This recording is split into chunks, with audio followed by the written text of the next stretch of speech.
Saoul, qui était roi à l'époque, avait peur. Et de tous les Israélites, personne ne pouvait s'élever pour affronter Goliath. Quand David arrive au champ de bataille, il entend comment est-ce que Goliath est en train d'insulter l'armée du Dieu vivant. Pendant comme de jours, 40 jours, Saoul lui dit, attention, ce monsieur de Goliath a commencé la guerre dès son bas âge.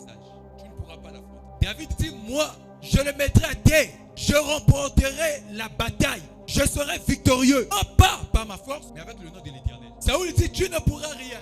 David dit, je pourrai, je puis tout par celui qui me fortifie. Et quand David a voulu aller se battre, Saoul a eu pitié de David. Il dit, je vais te mettre mes habits sur toi et je vais te donner mes armes pour que tu ailles combattre. Quand David a mis les habits de Saoul, les manteaux, les tuniques de Saoul sur lui, David dit que David ne pouvait pas marcher. Il y en a qui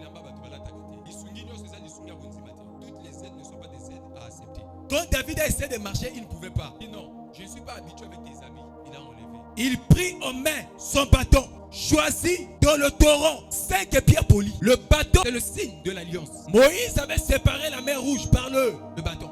Le bâton aussi symbolise l'onction. Il y a des combats que tu ne pourras jamais remporter sans onction. L'onction est une capacité surnaturelle qui te permet de déplacer les montagnes qui t'empêche de traverser. C'est pas parce que tu as fait la boxe, c'est pas parce que tu es karatéka que tu vas remporter les batailles spirituelles. Les batailles spirituelles sont remportées par des hommes qui ont l'onction, les hommes qui ont l'alliance avec Dieu. C'est comme cela, en tout ce que tu pourras faire en cette année nouvelle, que personne ne te prive de l'onction, que personne ne t'empêche de recevoir l'onction pendant ces 21 jours.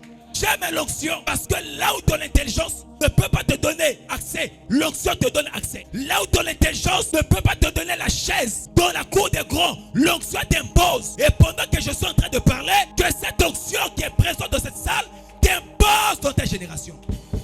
Ne blaguez pas avec l'onction. Quand vous venez à l'église, chaque fois que je prêche, je prie pour vous, il y a le transfert de l'onction. Parce que la parole déclare, l'homme ne donne que ce qu'il a. Si tu écoutes un biologiste, pendant tant d'années, tu finiras biologiste ou médecin. Si tu écoutes un professeur de mathématiques pendant plusieurs années, tu finiras mathématicien.